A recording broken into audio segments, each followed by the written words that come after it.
본문 말씀 먼저 보겠습니다. 요한계시록 2장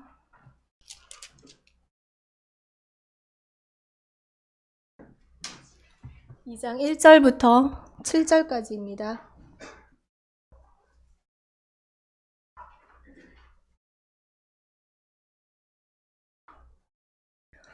먼저 읽겠습니다. 에베소 교회 사자에게 편지하라. 오른손에 있는 7뼈를 붙잡고 7 금촛대 사이를 거니시는 이가 이르시되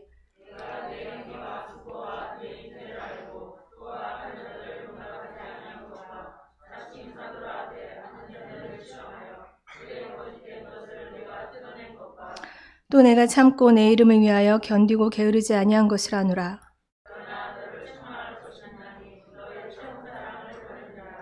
그러므로 어디서 떨어졌는지를 생각하고 회개하여 처음 행위를 가지라.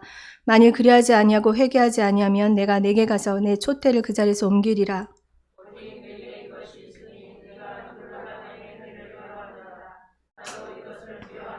같이 귀 있는 자는 성령이 교회들에게 하시는 말씀을 들을지어다.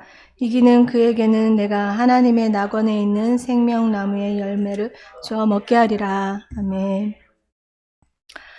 네, 제가 어제 설교 준비를 방에서 하고 있었는데 저희 승원이가 들어오더니 제가 설교 준비하고 있는 것을 보면서 설교 짧게 하라고 설교 짧게 하라고 길게 하지 말라고 계속 그러길래 재밌게 들으면 되지 그랬더니 엄마가 재미없는데 어떻게 설교가 재밌어.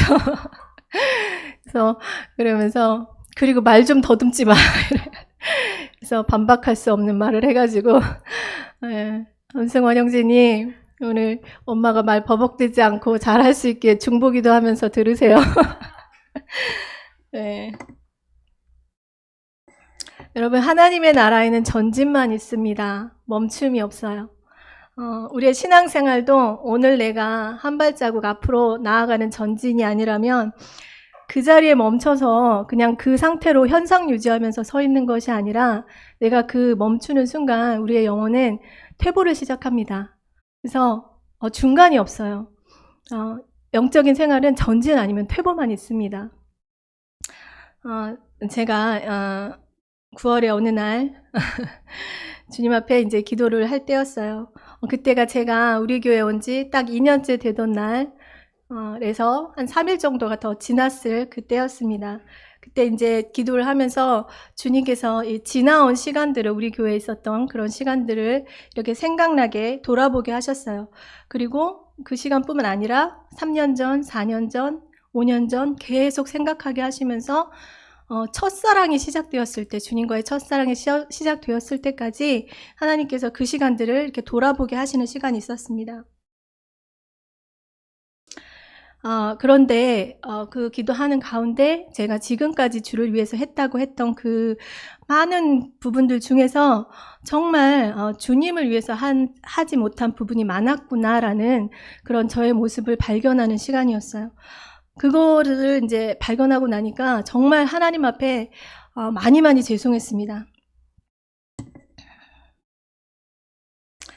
제가 전적으로 그 주님의 일들을 감당할 때 주님을 그 사랑하는 마음이 먼저가 돼서 한 것이 아니라 정말 맡겨졌기 때문에 잘 감당해야 했기 때문에 라는 그 이유가 어느 순간 그렇게 제 안에서 바뀌어 있는 것을 보게 하셨어요, 주님께서. 당연히 저는 계속 주님을 사랑한다고 생각했고 그래서 감당하고 있다고 생각을 했는데 주님이 보시는 것은 달랐습니다. 주님이 그렇게 보지 않고 계시다는 것을 제가 깨닫게 되었어요.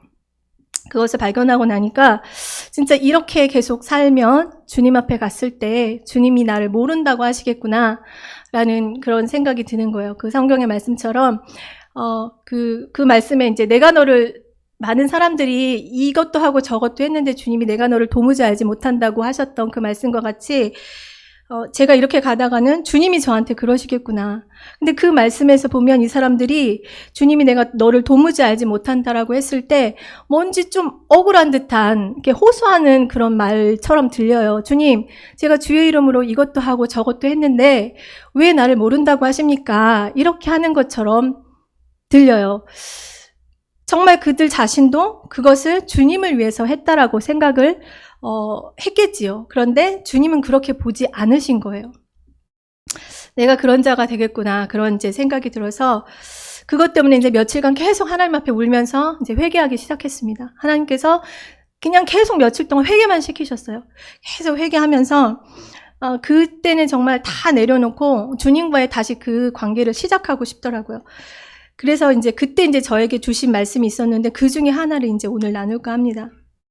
사실은 이 말씀을 준비하면서 우리 성도님들을 이렇게 생각해 보게 되었어요. 근데 우리 성도님들을 보면 다 모두 하나같이 뜨겁게 사랑을 하고 주님을 사랑하고 계시는데, 이 말씀이 과연 이분들한테 필요할까? 이런 이제 그런 생각이 들기도 했어요. 근데 뭐 다른 주제 설교할 것도 생각나지도 않고, 그래서 주님이 뭐 알아서 하시겠지, 주님께서 하세요 하고, 단 한 사람이라도 이 말씀을 들어야 할 사람이 있다면 주셨겠지, 그래서 주셨겠지 하는 마음으로 전하기 원합니다.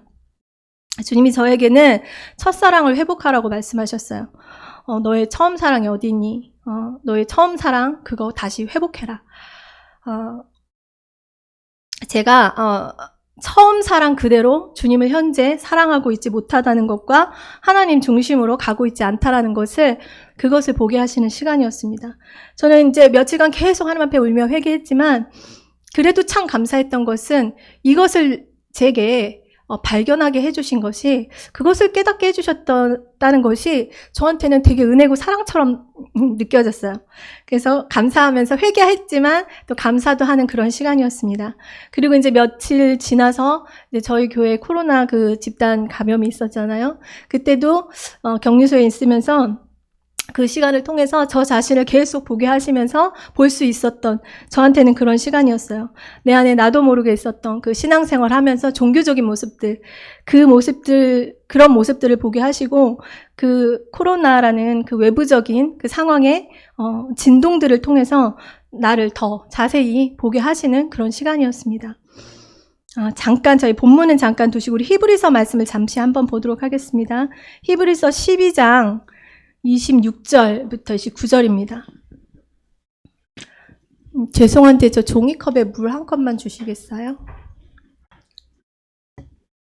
히브리서 12장 26절부터 29절입니다. 네, 함께 읽겠습니다. 시작. 그때는 그 소리가 땅을 진동하였거니와 이제는 약속하여 이르시되 내가 또 한 번 땅만 아니라 하늘도 진동하리라 하셨느니라. 이 또한 한 번이라 하심은 진동하지 아니하는 것을 영존하게 하기 위하여 진동할 것들 곧 만드신 것들이 변동될 것을 나타내심이라.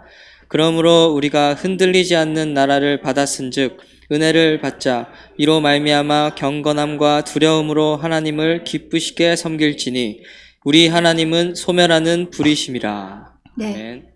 하나님께서 이 말씀에 보면 땅과 하늘을 진동하실 거래요. 왜냐하면 진동하지 않는 것들을 영존하게 하기 위해서. 진동하지 않는 것이 무엇입니까?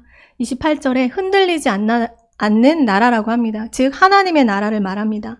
진동치도 흔들리지도 않는 그 하나님의 나라가 영원히 서기 위해서 진동하는 것들, 곧 그 만드신 것들을, 그것이 변동된다는 것을 나타내시기 위해 하나님이 흔드신다는 거예요. 그러니까 우리 안에 이렇게 흔들면 흔들리는 것들이 있어요. 진동치 않는 그 하나님의 나라에서 가장 중요한 것은 그 나라를 다스리시고 통치하시는 예수 그리스도이십니다. 예수님께서 우리 안에 중심이 되어지지 않은 것들, 예수님을 사랑함으로 하지 않는 것들, 그런 것들은 흔들면, 하나님 진동하실 때 흔들면 흔들리는 것들이에요. 그래서 앞으로 변하고 변질될 것들을 그 진동을 통해서 지금 드러내시고 흔들어서 떨어버리셔서 소멸하는 불로 태우시겠다는 것입니다. 왜 그렇게 하시겠습니까? 진짜만 남기기 위해서예요.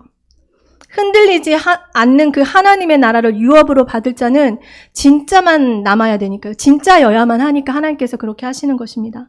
지금 이 시대가 그런 시대가 아닌가 생각을 해보아요.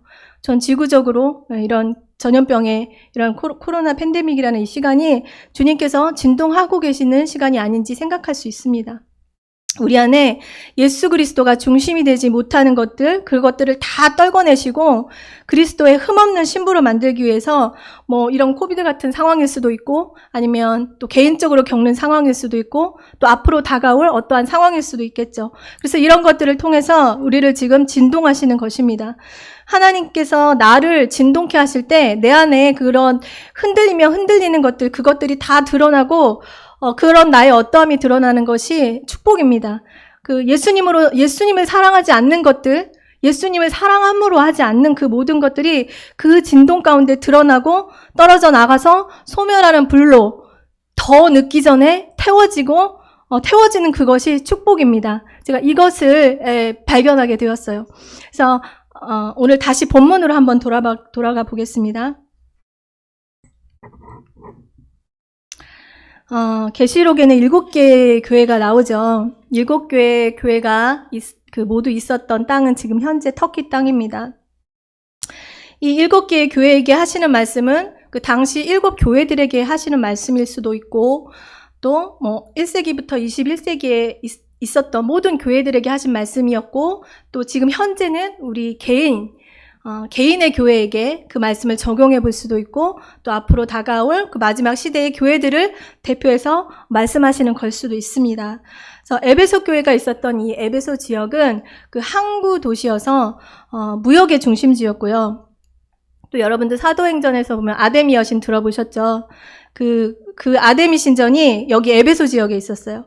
그래서 거기에는 해마다 수많은 그 순례객들과 여행객들이 여기에 모여들었기 때문에 교통과 상업이 발달한 문명 도시였다고 합니다. 그러니까 문화적으로도 경제적으로도 상업적으로도 굉장히 풍성한 도시였는데 이 아데미 신전이라고 하는 이 신전에서 행해지는 그 제사 행위가 거기 있는 여사제들과 매춘 행위를 하는 거였기 때문에 굉장히 음란하고 또 세속적인 그런 지역이었어요. 여기는 사람들이 많이 왕래하는 지역이었기 때문에 이제 사도 바울이 이 에베소 지역에서 집중적인 사역을 합니다. 보통은 이제 사도 바울이 2개월, 3개월 한 지역에서 머물고 또 다른 지역으로 가서 사역을 하고 이렇게 하는 것이 사도 바울의 그 사역 스타일이었는데 이 에베소 지역에서는 한 2년에서 3년 이렇게 머물면서 하나님의 말씀을 전하고 또 제자를 세우고 양육하고 그렇게 했던 지역이고 그런 교회입니다. 이 에베소 교회 배경이 되는 게 이제 사도행전 19장에 나오는데, 이 에베소 지역에 바울이 갔을 때 어떤 제자를 만났는데, 잘 아실 거예요. 제자를 만났는데 너희가 믿을 때 성령을 받았느냐 하니까 우리는 성령이 계신 것도 들어보지 못했다. 이렇게 하시면서 그들에게 이제 회개의 세례를 전하고, 그다음에 예수 그리스도를 전하고, 또 안수했을 때 그들에게 성령이 임하고 방언을 말하고 예언을 하는 그런 일이 있었죠. 그렇게 해서 그때 이제 그 사람들의 수가 성경에 12명쯤 되었더라 이렇게 나오는데 이게 에베소 교회의 시작이었어요.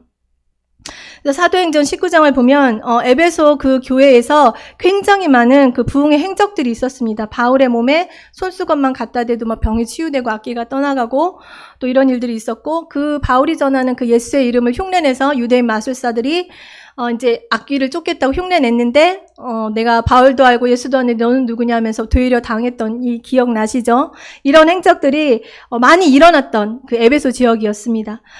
이런 것들을 보면서 사람들이 하나님을 두려워하기 시작하고 예수 그리스도의 이름을 높이면서 믿는 자가 다 많아졌다고 해요.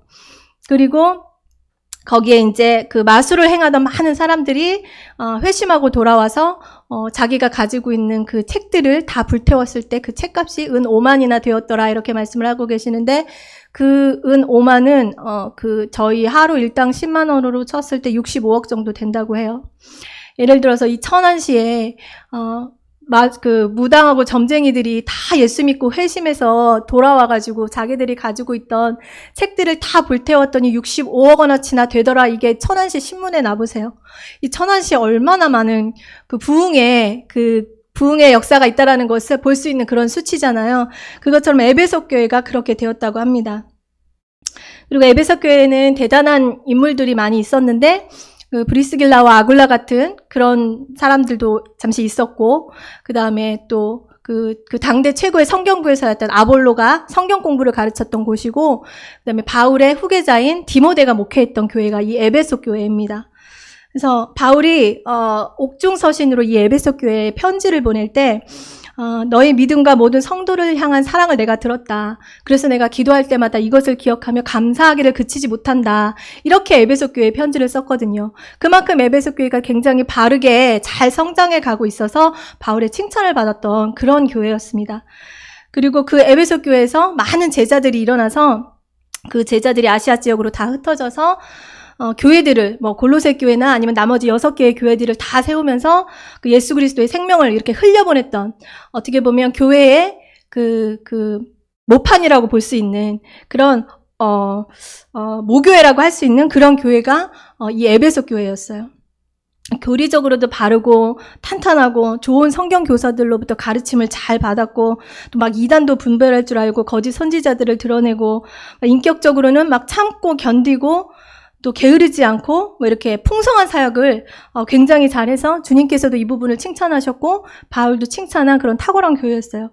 그런데 이 요한계시록이 쓰여질 그 당시에 바울이 그 옥중서신을 에베소 교회에 쓰고 난 다음에 한 대략 30년 정도가 흐른 뒤였는데 그 사이에 에베소 교회에 많은 변화가 있었던 것 같습니다.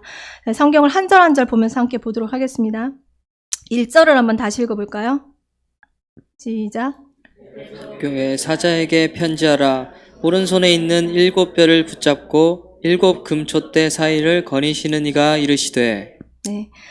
계시록 그 앞절에 1장 20절에 보면 7별은 7 교회의 사자를 말하고 7 금촛대는 7 교회를 말합니다. 그러니까 7별을 붙잡다는 것은 즉 그 교회의 목회자나 교회의 영적 리더를 말하겠죠. 그 외형은 이들이 교회의 영적 리더지만 이 영적 리더를 붙들고 계신 분이 따로 있다라는 것이에요.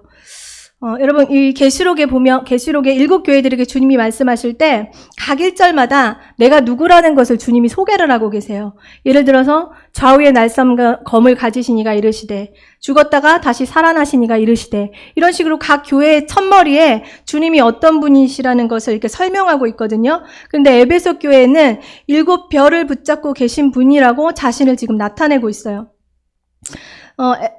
에베소서 1장에 보면 예수님이 모든 통치와 권세와 능력과 주권을 가지신 교회의 머리라고 에베소서 1장에 나옵니다. 교회의 실제 주인이 교회의 실제 주인은 교회의 그 영적 리더가 아닌 그 영적 리더를 붙잡고 계신 오직 예수 그리스도 한 분이라는 것을 말씀하고 계시는 거예요. 여러분, 그렇지만 오늘 주일 말씀처럼 우리 영적 리더, 세우신 영적 리더를 하나님께서 세우셨으니 신뢰해야 합니다. 네. 그래서 주님이 에베소 교회에 이렇게 자신을 소개하시면서 말씀하실 때 이 에베소 교회에게 한 30년 전에 바울이 편지로 전했던 그 내용 그대로를 인용하시면서 본인을 소개하시고 계시는 거예요.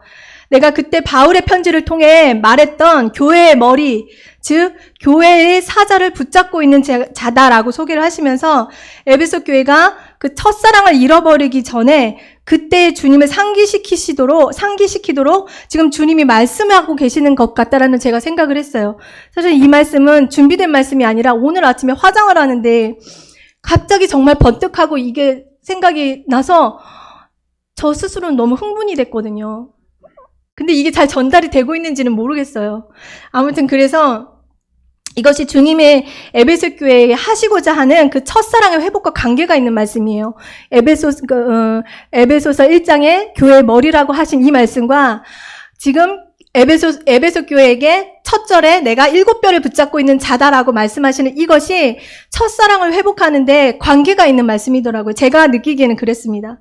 그래서 5절에 너의 처음 사랑이 어디서 떨어졌는지 생각하라고 하시거든요. 그래서 에베소 교회가 그 뜨겁게 주님을 사랑했던 그때 주님의 모습을 기억하라고 자신을 그렇게 소개하고 계신 것입니다. 그때를 생각해보라고. 너의 그 첫사랑 때 다시 생각해보라고. 그리고 이 예수 그리스도가 7 금촛대, 즉 교회 사이를 거니시면서 지금 우리 주님이 말씀하시고 계시는 것입니다. 여러분, 이 공간에 7 금촛대가 교회를 말하는 거잖아요. 그 주님이 지금도 이 공간 안에서 거니시면서 말씀하시는 분이시라는 걸 믿으십니까? 네. 네, 맞습니다. 주님께서는 항상 이 교회 안에서 지금도 거닐고 계시면서 운행하시며 우리에게 말씀하시는 분이십니다. 사도행전 20장 28절에 보면 교회를 말할 때 하나님께서 자기 피로 사신 교회 이렇게 말을 해요. 하나님이 자기 피로 사신 교회는 주님의 심장과 같은 곳입니다. 우리 몸의 가장 중요한 부분이 심장이잖아요. 뇌는 죽어도 심장이 살아있으면 호흡하고 생명은 이어가잖아요. 근데 심장이 죽으면 이 사람은 죽었다고 판정을 하잖아요. 그만큼 심장이 중요한 건데 이 교회는 주님의 심장과 같은 곳이에요. 예수님께서 죽으시면서까지 자기 피로 사신 것이 이 교회인 것입니다. 교회는 주님의 심장과 같은 곳이고 주님의 심장을 뛰게 하는 곳이 교회입니다. 여러분 개인이라는 교회가 주님의 심장을 뛰게 하는 자라는 것을 믿으시기 바랍니다. 네, 2절과 3절을 읽어보겠습니다. 시작. 내가 내 행위와 수고와 내 인내를 알고 또 악한 자들을 용납하지 아니한 것과 자칭 사도라 하되 아닌 자들을 시험하여 그의 거짓된 것을 내가 드러낸 것과 또 내가 참고 내 이름을 위하여 견디고 게으르지 아니한 것을 아노라. 네, 주님은 에베소 교회를 먼저 이렇게 칭찬을 하고 계시죠. 주님의 마음이 그런 것입니다. 주님은 우리를 향해 항상 칭찬해주고 싶어 하세요. 우리가 칭찬할 거리 하나 없는 그런 자들이지만 우리 안에 뭐 칭찬할 거 하나라도 발견하시면 그거 칭찬해주고 싶으셔서 못 견디시는 분이 우리 주님이세요. 우리가 때로는 감당하고 있는 것들이 힘들고 부담이 되고 억지로 감당하는 순간도 물론 있지만 주님 앞에 나오면 너 제대로 할 수 없니? 이것이 아니라 이 말이 먼저가 아니라 그럼에도 네가 감당해줘서 고맙다라고 하시는 분이 우리 주님이세요. 우리 주님이 이렇게 항상 칭찬을 먼저 하시는 분이십니다. 그리고 칭찬을 한 다음에 뭐 잘못한 게 있으면 말씀하실 수도 있고요. 그리고 항상 축복의 말씀을 해주시는 일곱 교회에 말하는 패턴이 다 이런 식의 패턴이에요. 주님은 우리를 항상 칭찬해 주기 원하십니다. 그리고 우리 주님은 또 어떠시냐면 우리 주님은 우리가 하루 24시간 중에 우리가 온전히 주님을 바라보지 못했고 또 때로는 그 맡겨진 것들이 힘들어서 못하겠다 투정도 부리고 이렇게 하루 종일 분주함 가운데서 주님께 집중하지 못하고 있다가 하더라도 그 기도의 시간이 돼서 그 기도의 자리로 그렇게 또 나아가서 1시간, 2시간 기도를 하게 되면 내가 종일 그렇게 살았던 내 모습을 발견하면서 또 정신이 번쩍 들잖아요. 정신이 번쩍 들면서 오늘 하루를 또 회개하며 주님 잘못했습니다. 용서해 주세요. 잘할게요. 순종할게요. 감당할게요. 이렇게 정신 차리고 기도하다 보면 주님은 내가 하루 종일 했던 그 투정과 그런 분주함 가운데 바라보지 못했던 거 이것을 다 잊어버리시고 그 시간에 기도한 그 고백 하나 받으시면서 너무 기뻐하시고 그것을 너무 기뻐하시고 그 내 고백들을 하나하나 구슬깨미 꿰듯이 구슬에 꿰어서 제 목에 걸어주시며 너는 내게 아름다운 존재라고 이렇게 말씀하시는 분이 우리 주님이시더라고요. 아가서 4장 9절에 내 신부야 네가 내 마음을 빼앗았구나. 네 눈으로 한 번 보는 것과 내 목에 구슬깨미로 내 마음을 빼앗았구나 이렇게 말씀하시는데 주님을 온전히 바라보지 못했던 하루일지라도 그 기도의 자리에서 주님 한번 이렇게 올려다보는 걸 가지고 주님은 네가 지금 내 마음을 뺏고 있다고 하시면서 너무 기뻐하시고 그 올려드린 기도의 고백으로 구슬을 꿰서 이렇게 목에 걸어주시며 잘하고 있다고 내가 내 눈에는 너가 여전히 아름답다고 이렇게 말씀을 하시고 너에게 순종할 마음이 있는 것을 알고 네가 나를 사랑하고자 하는 마음이 있는 걸 알고 있다고 이러면서 계속 우리를 격려하시고 칭찬하시는 분이 우리 주님이십니다. 이런 주님이 우리 아버지라는 것이 얼마나 생각하면 할수록 감사한지 모르겠습니다.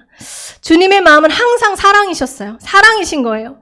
주님의 전적인 성품이 사랑입니다. 여러분 성경책 탁탁 털면 우리 두 가지 계명 나오잖아요. 첫째는 하나님 사랑, 두 번째는 이웃 사랑. 다 사랑이잖아요. 하나님 그 자체가 사랑이시기 때문에 가르치시고 나오는 것이 다 사랑이신 거예요. 사랑은 주님의 전적인 성품입니다. 사랑하셔서 우리에게 오셨잖아요. 우리가 그저 불쌍해서 구제해 주려고 오시는 그 차원이 아니라 우리를 사랑하셔서 그 사랑을 확증해 주고 싶으신 거예요. 그 사랑을 알려주시고 싶으신 거예요. 그래서 십자가의 죽으심으로 그 사랑을 확증해 주시고 내가 너를 이만큼 사랑해라고 알려주고 계신 우리 주님이십니다. 그리고 우리가 아직 죄인 되었을 때 우리가 무엇을 하지 않아도 그런 더러운 죄의 옷을 입고 있을 때 이미 사랑한다고 오신 거예요. 주님은 그냥 우리 자체로 너무 좋으신 거예요. 우리가 뭘 하든 하지 않든 그것이 중요한 것이 아니라 그냥 나라는 존재 자체로 하나님은 너무 좋으신 거예요. 내가 여러분 누가 내 마음을 알아주면 어때요? 마음이 찡하고 눈물이 핑 돌고 마음이 확 풀어지면서 열리잖아요.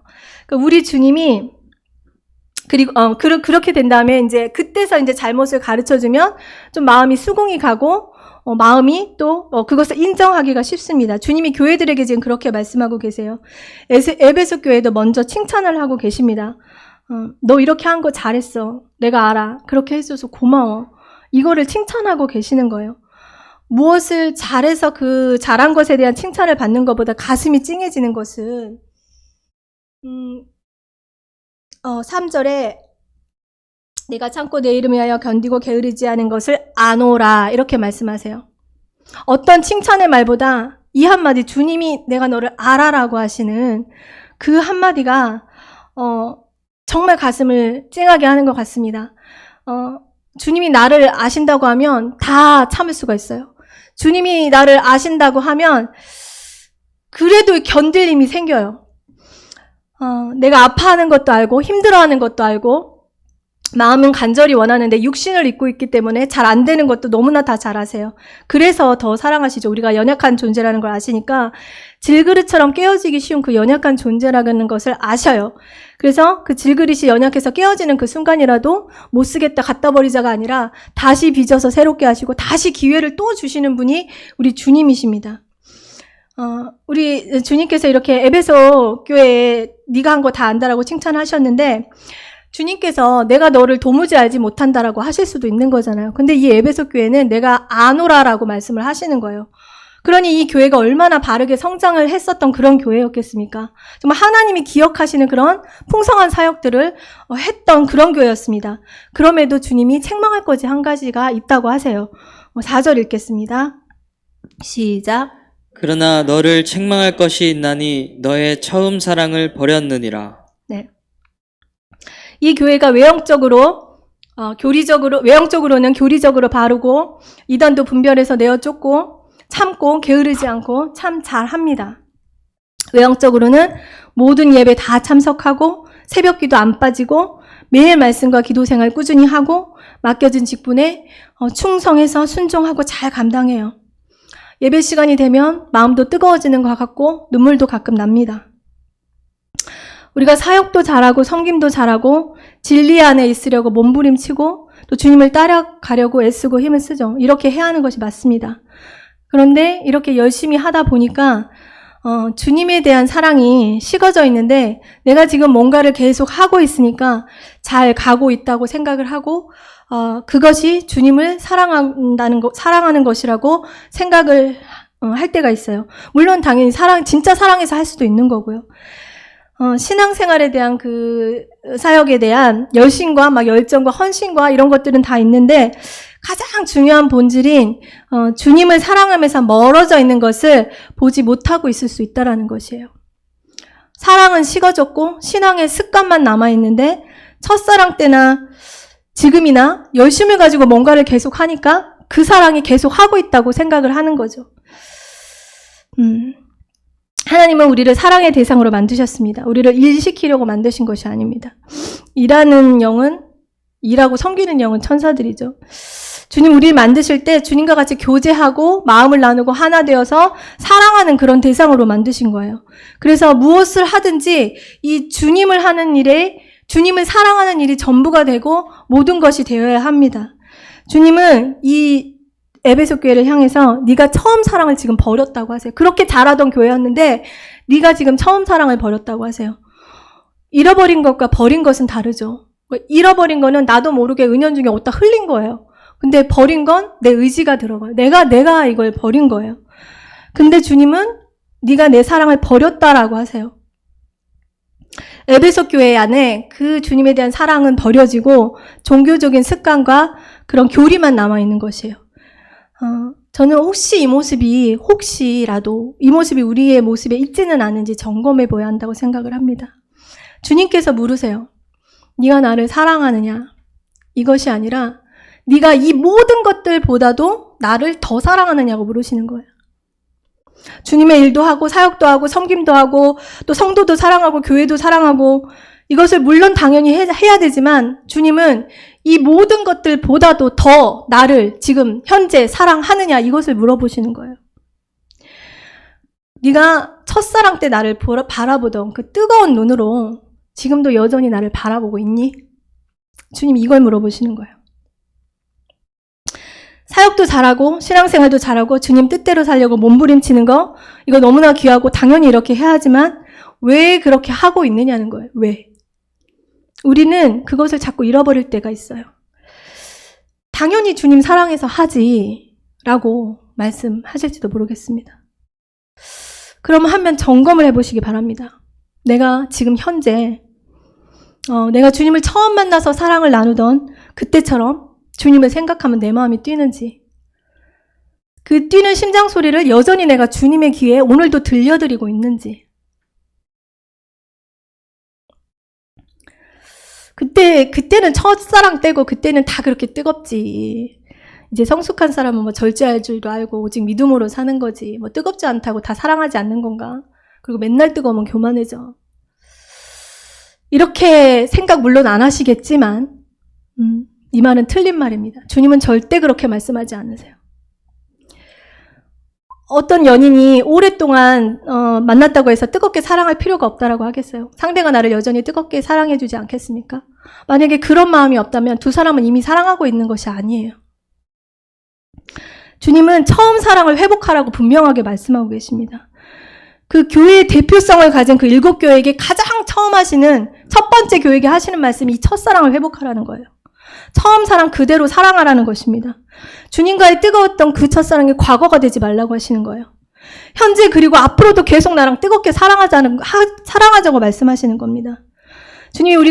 주님께서 우리가 처음 만났을 때 그때만 우리를 뜨겁게 사랑해 주시고 지금은 그렇지 않으시다면 우리 같은 인생 어떻게 되겠습니까? 주님은 영원 전부터 그때나 지금이나 여전히 우리를 뜨겁게 사랑하고 계세요. 그런데 왜 우리는 그렇게 뜨겁게 사랑하는 건 첫사랑 때나 할 수 있지라는 생각들이 은연중에 있을까요? 주님께서 네가 나를 첫사랑 때 그렇게 뜨겁게 했으면 됐어. 그렇게까지 하지 않아도 돼. 이렇게 하시지 않겠죠. 주님은 오늘도 에베소 교회를 통해서 우리에게 말씀하고 계시는 것입니다. 너희 처음 사랑 어디 있니? 너희 처음 사랑 언제 버렸니? 너희 처음 사랑 언제 식어졌니? 그거 다시 회복해. 마태복음 25장에 10처녀의 비유가 나옵니다. 너무 잘 아시죠? 그 미련한 처녀가 세상 사람들이 아니라 예수 믿는 사람들이었다는 거 다 아실 겁니다. 10명의 처녀에게 모두 다 등이 있었죠. 다 성령을 모신 사람들이었고 주님을 다 기다리는 사람들이었어요. 신랑이 더디 오시니까 다 졸며 잘세. 그때 신랑이 오셨는데 그래도 그때까지는 미련한 처녀의 등불이 아직은 켜져 있었어요. 꺼지지 않았어요.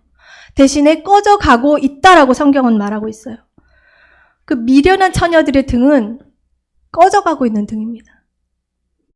등불이 꺼질 때 한 번에 확 안 꺼지죠. 불꽃이 점점 약해지고 작아지면서 스르륵 하고 꺼져요. 미련한 처녀는 어느 순간 자신도 모르게 주님에 대한 그 사랑이 점점 식어가고 있는 사람들이에요.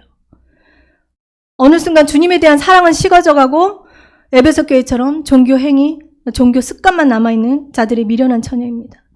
주님이 오셨을 때 주님을 뜨겁게 사랑하고 있지 않는, 주님에 대한 사랑이 점점 약해지고 작아지고 식어져 가고 있는 사람이 바로 미련한 처녀들이에요.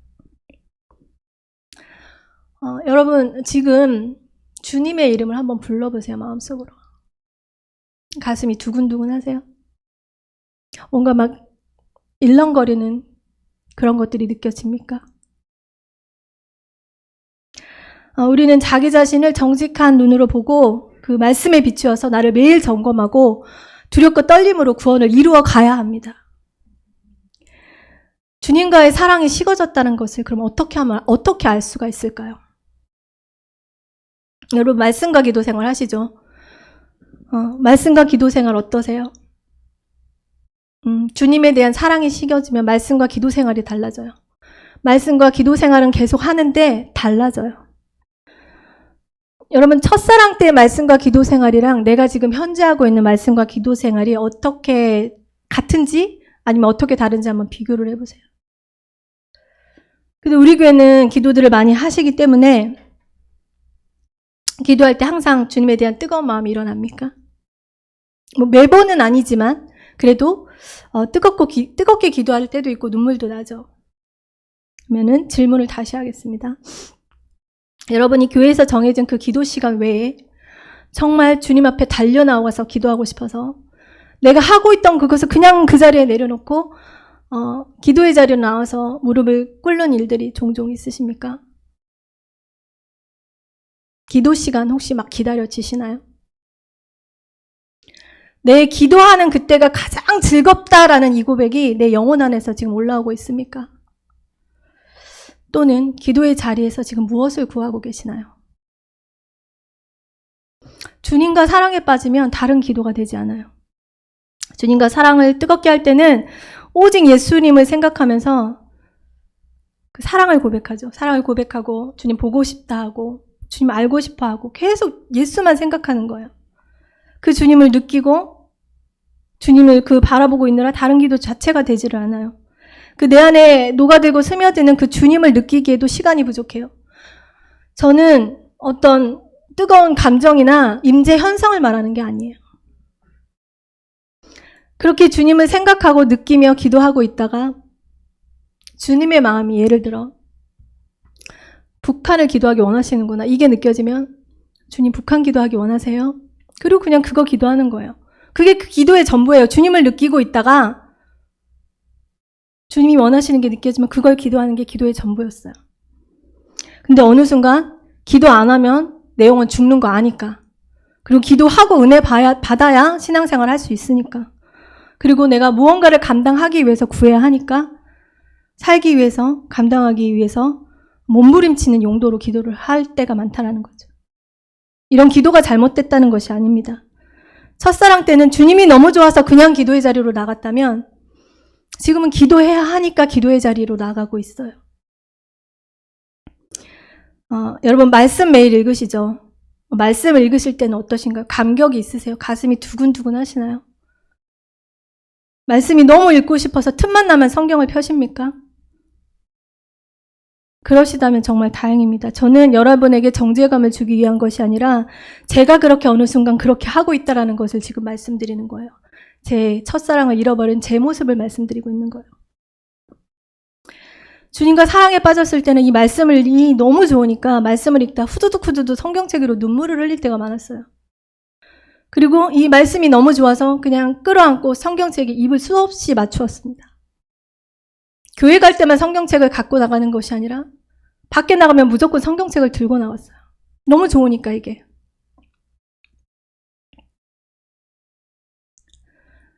목사님 이제 수요일 말씀하신 것처럼 막 성경을 읽으면 이 구절과 이 구절이 연결이 되어지고 이 구절과 이 구절에서 주님이 뭘 동일하게 지금 말씀하시려고 하는 건지가 눈에 들어오고 그렇게 막 그걸 발견하면 막 가슴이 뛰고 눈물이 나고.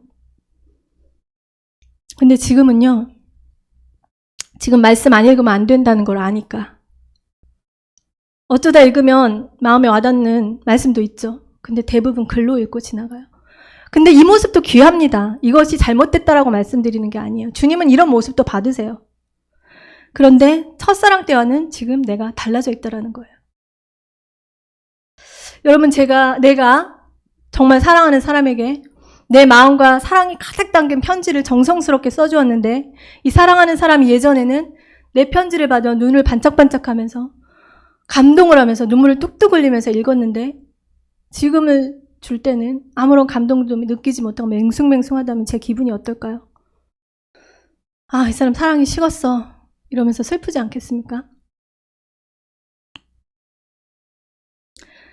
혹시 주님의 말씀을 읽을 때 맹숭맹숭하고 아무런 감동이 없거나 또는 기도의 자리에 주님이 좋아서 달려가기보다 기도해야 하니까 기도의 자리로 나가고 있다면 혹시 그렇다면 주님에 대한 사랑이 내가 식어져 가고 있는 중은 아닌지 점검해 보시면 좋겠습니다. 이 외에도 여러 가지 달라지는 것들이 있어요. 주님과 내가 뜨겁게 사랑했던 그 첫사랑 때 그 마음이 현재 내가 주님을 향해서 어떤지가 본인이 아는 것들이 있어요. 주님은 내 안에 주님에 대한 사랑이 식었는지 점검하라고 하십니다. 그리고 어떻게 하라고 하시느냐?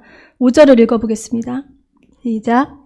그러므로 어디서 떨어졌는지를 생각하고 회개하여 처음 행위를 가지라. 만일 그리하지 아니하고 회개하지 아니하면 내가 내게 가서 내 촛대를 그 자리에서 옮기리라. 주님은 가장 먼저 그 사랑 어디서 떨어졌는지 생각하라고 하십니다. 어디서 떨어졌는지 알아야 거기 가서 죽고 거기서 다시 시작을 할 거잖아요. 내가 언제 주님과 뜨겁게 사랑했었는지, 언제부터 내 기도 생활이 밋밋해졌는지, 언제부터 말씀이 글자로 읽어지는 순간들이 더 많았는지, 어디서 떨어졌는지 한번 생각해 보라고 하시는 거예요. 주님과의 추억을 다시 한번 기억해 보라고 하시는 거예요. 저도 이 말씀을 보면서 주님과의 그 첫사랑 때의 추억을 이렇게 생각해 보았습니다. 정말 가슴이 먹먹하고 미어지고 너무 아팠어요. 그때가 너무 그리워서 눈물이 났고 마음이 정말 다 새카매지는 것 같았습니다. 주님도 그렇게 그 시간이 나도 그렇게 지금 주님과의 그 시간을 그리워하고 있는데 우리 주님이 얼마나 그 시간을 기다리고 다시 뜨겁게 사랑하기를 기다리고 계실까? 나와 뜨겁게 그렇게 사랑했던 그 시간을 기다리시면서 나에게 얼마나 목을 빼고 계실까? 마치 둘째 아들이 돌아오기를 문 밖에 서서 이제나 저제나 기다리신 그 목을 빼며 기다리는 아버지처럼 아버지께서 내 사랑을 그렇게 기다리고 계시더라고요. 정말 마음이 아프고 죄송했습니다. 내가 예전에 이랬는데, 내가 예전에 저랬는데, 이제는 저부터도 이런 말 하지 말아야 되겠습니다. 그 사랑함이 과거가 돼서 내가 그 추억을 지금 되새기고 있다는 것 자체가 내가 현재 그렇게 사랑하지 못하고 있다는 증거입니다. 하나님의 나라에 중간이 없다고 아까 서두에 말씀드렸죠. 내가 지금 뜨겁게 사랑하지 않으면 차가운 거예요. 주님은 주님을 뜨겁게 사랑하는 것은 항상 현재형이어야 합니다. 주님이 현재 나를 그렇게 뜨겁게 사랑하고 계시잖아요. 아무리 한때 뜨거웠어도 소용없어요. 현재여야 합니다. 지금이어야 해요. 주님은 그때가 언제였는지 다시 한번 생각해 보라고 하시는 거예요. 그리고 회개하라고 하십니다. 회개는 잘 아시죠? 후회 수준 아니고 잘못했습니다. 고백하는 수준 아니고 돌이켜서 다시 시작해야 된다라는 거. 그리고 처음 행위를 가지라고 말씀하세요.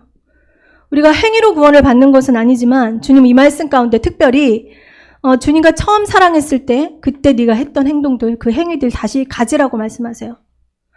그때 그렇게 했으면 지금도 그렇게 해야 되고 그때 그렇게 안 했으면 지금도 그렇게 하지 마. 이거거든요. 그래서 주님께 여쭤보았습니다. 주님, 저의 처음 행위가 무엇입니까? 제가 그때나 지금이나 말씀 기도 생활 똑같이 동일하게 하고 있고 그때나 지금이나 나름 주님 섬긴다고 열심히 하고 있는데 제 모습 안에 무엇이 주님 눈에 보시기에 달라졌습니까?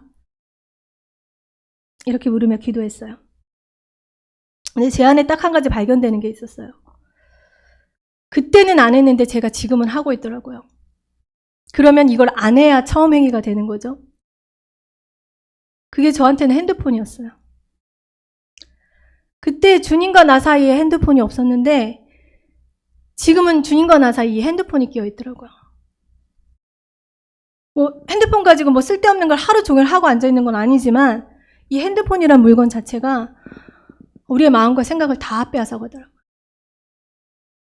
그래서 제가 그날 기도를 마치고 핸드폰 어플을 다 삭제하기 시작했습니다.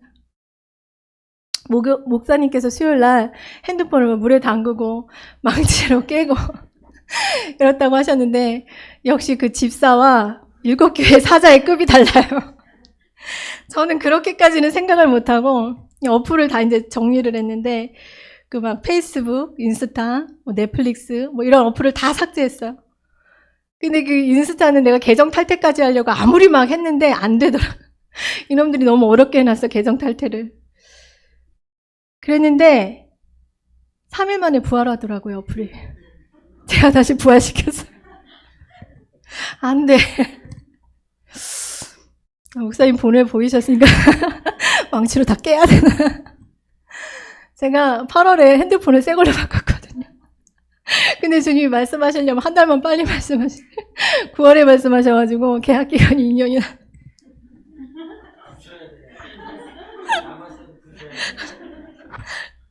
그래서 핸드폰이 정말 필요악이 되어버렸어요. 물론 사역할 때 다 핸드폰을 쓰시니까 지금은 이 핸드폰이 필요할 때도 있어요. 잘 쓰기도 해요, 사역에. 근데 주님과의 관계에서는 악이 되어버렸어요. 악은 모양이라도 버리라고 하셨는데 우리 다 깹시다. 이처럼 다 달라요. 처음 행위가 무엇인지는 주님 앞에서.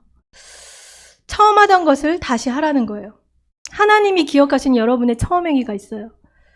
그것을 주님께 물어보시기 바랍니다. 하나님 나의 모습을 보셨을 때 네가 나를 정말 사랑하는구나 라고 인정하시는 그런 나의 처음 모습들이 있어요. 그것을 다시 회복하시기 바랍니다. 그렇지 않으면 네 촛대를 그 자리에서 옮기겠다고 하세요. 이 말씀은 주님의 임재를 거두시고 네 안에서 더 이상 일하지 않겠다는 것입니다. 정말 이것처럼 두려운 말씀이 없는 것입니다. 여러분 정말 주님 사랑하십니까? 당연히 그러실 겁니다. 당연히 사랑하실 거예요. 그런데 주님을 생각할 때 첫사랑 때와 같이 지금도 가슴이 뛰고 감격이 있는지 한번 생각해 보시면 좋을 것 같습니다. 하나님이 원하시는 것은 신앙생활 잘하는 거 물론 원하시죠. 그리고 내가 맡겨진 거 잘 감당하는 거 물론 원하십니다. 그리고 영혼 사랑하고 잘 섬기고 양육하는 것도 물론 원하세요. 그런데 하나님이 원하시는 것, 가장 원하시는 것은 이것이 아니에요. 하나님이 가장 원하시는 것은 바로 나 자신입니다. 주님이 나를 원하세요. 주님과 내가 사랑하는 거, 주님과 하나 돼서 온전히 연합되는 거, 주님은 이것을 가장 원하세요. 요한복음 17장에 십자가에 주님이 죽으시기 전에 마지막 유언 같은 중보기도를 하시죠. 유언이 무엇입니까? 유언이 내가 가장 중요하게 생각하는 것을 마지막에 부탁하는 말이잖아요. 요한복음 17장 21절부터 26절까지 주님 이렇게 기도하세요. 아버지가 내가 하나 된 것 같이 저들도 하나 되게 하소서. 내가 아버지 안에 있는 것 같이 그들도 하나가 되어 우리 안에 있게 하소서. 이는 나를 사랑하신 사랑이 그들 안에 있고 나도 그들 안에 있게 하려 함이니이다. 이렇게 기도를 하시는데 결국은 다 하나가 되게 해달라는 것. 주님의 마지막 소원인 거예요. 이것이. 주님과 내가 하나 되는 것. 그리고 그 안에서 뜨겁게 사랑하는 것. 이것을 가장 원하십니다. 우리가 진짜 영적으로 성장할 때는 주님을 사랑할 때입니다. 주님을 사랑하면 주님이 알고 싶어져요. 계속. 마치 사랑하는 사람이 그 상대방에 대해서 모든 일거수일투족을 다 알고 싶어지잖아요. 오늘 뭐 했는지, 밥은 뭐 먹었는지, 지금은 뭐 하고 있는지, 무슨 생각하는지 다 알고 싶어져요. 사랑하면. 주님을 사랑하면 우리는 주님을 알고 싶어집니다. 주님을 알게 되면 그 주님을 닮아가려 해요. 주님을 닮아가는 것이 우리의 영적인 성장입니다. 주님과 사랑하는 것이 가장 먼저이고 모든 것이 되어야 돼요. 주님과의 첫사랑이 혹시나 잃어버려졌다면 다른 거 하기 전에 그것부터 회복하고 그 자리로 다시 가서 시작하는 것이 먼저입니다. 하나님을 사랑하는 것보다 더 앞설 수 있는 것은 절대로 없습니다. 주님을 사랑해서 하지 않는 그 모든 것이 지푸라기예요. 불에 다 탈 것입니다. 저는 주님 앞에 심판대 앞에 섰을 때 주님이 이거 하나 물어보실 것 같더라고요. 너 무엇 하다 왔니? 예, 주님 제가 무엇을 했습니다. 그러면 주님이 이거 하나 물어보실 것 같아요. 그거 나 사랑함으로 했니? 네가 그 모든 것들보다도 나를 더 사랑했니? 그거 하나 물어보실 것 같아요. 주님이 무엇 하다 왔냐고 물어보실 때 내가 주님 사랑하다 왔습니다. 이 고백을 자신 있게 할 수 있기를 정말 원합니다. 주님 앞에는 진짜 사랑하는 자들만 남아요. 그리고 이제 그 첫사랑의 회복뿐만이 아니라 그것을 뛰어넘는 죽음 같은 사랑을 할 시대가 되었습니다. 아가서 8장 7절에 많은 물도 이 사랑을 끄지 못하겠고 홍수라도 삼키지 못하나니 사람이 그의 온 가산을 다 주고 사랑과 바꾸려 할지라도 오히려 멸시를 받으리라. 어떠한 고난도 시련도 주님을 향한 내 사랑 끄지 못하고 그 홍수라도 주님을 향한 내 불같이 뜨거운 사랑 끌 수 없어. 네가 온 가산을 다 가져와서 주님 사랑하는 내 마음과 바꾸자고 할지라도 나는 절대 바꾸지 않아. 내 주님을 향한 내 사랑은 절대 멈추지 않을 거야. 이처럼 생명을 건 죽음도 두렵지 않은 그런 사랑을 이제 시작해야 합니다. 해야 해요. 근데 이 첫사랑이 회복이 안 되면 이 죽음 같은 사랑 절대 할 수 없습니다. 그렇게 주님을 뜨겁게 사랑한 자만이 이 시대를 넘어갈 수 있고 지혜로운 처녀로 주님을 맞이할 수 있을 것입니다. 우리가 늘 외치는 그 그리스도의 신부는 항상 본질에 서 있어야 되는데 그 본질은 주님이 지금 나를 진동하실 때 다 떨어내고 내 안에 예수 그리스도만 남기는 것입니다. 내 안에 예수 그리스도만 남긴다는 것은 내가 주님보다 더 사랑하는 것들을 다 버리고 예수 그리스도만 사랑하는 것이에요. 본질은 예수 그리스도만 사랑하는 것입니다. 예수 당연히 사랑하지 그냥 이렇게 가볍게 넘기지 마시고 지금 내가 무엇을 하고 있는 것에 안심하지 마시고 정말 내 안에 주님을 사랑함이 있는지 그 첫사랑의 감격이 여전히 동일하게 내 안에 있는지를 생각해 보시면 좋을 것 같습니다. 그리고 우리 안에 예수님에 대한 그 예수 그리스도를 향한 그 끝없는 갈망과 더 큰 갈망이 계속 우리 안에 있기를 원해요. 아가서의 신부는 1장에서 8장까지 오직 신랑에 대한 갈망만 있었어요. 내 안에 본질이신 예수만 남기고 예수만 사랑하는 것은 그분을 끝까지 갈망하는 것이고 오직 그분만 구하는 것입니다. 이 갈망이 없으면 예수님 사랑할 수 없습니다. 그래서 여러분 구하시길 바랍니다. 내가 스스로 사랑할 수 없어요. 내가 먼저 사랑한 것이 아니라 주님이 먼저 사랑하셔서 우리에게 오셨잖아요. 내가 스스로 사랑할 수 없기 때문에 주님께 예수님만 사랑하게 해달라고 또 예수님만 갈망하게 해달라고 구하시는 여러분이 되기를 원합니다. 이것저것 구하지 않아도 그 예수 그리스도를 사랑하는 마음으로 충만하면 다른 것은 다 저절로 됩니다. 예수 사랑하는 자가 직분도 감당하고 사명도 감당하고 그 사랑이 나를 자발적으로 움직이게 해요.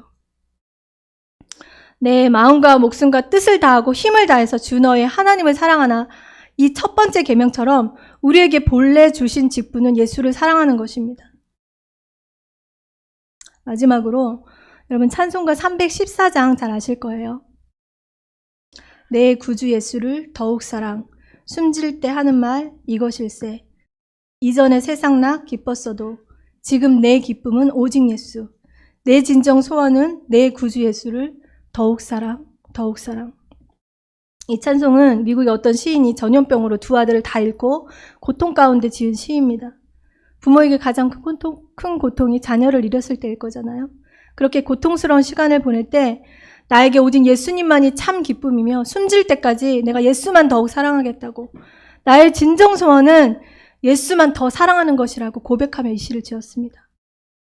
그 믿음의 선조들의 그 소원이 지금 우리의 소원이 되어서 내 진정 소원은 내가 숨이 끊어질 때까지 아니 그 영원토록 그 예수님 한 분만 그분만 더욱 사랑하는 것이 되시기를 그 소원만 우리 안에 있기를 예수님의 이름으로 축복합니다. 네, 기도하겠습니다.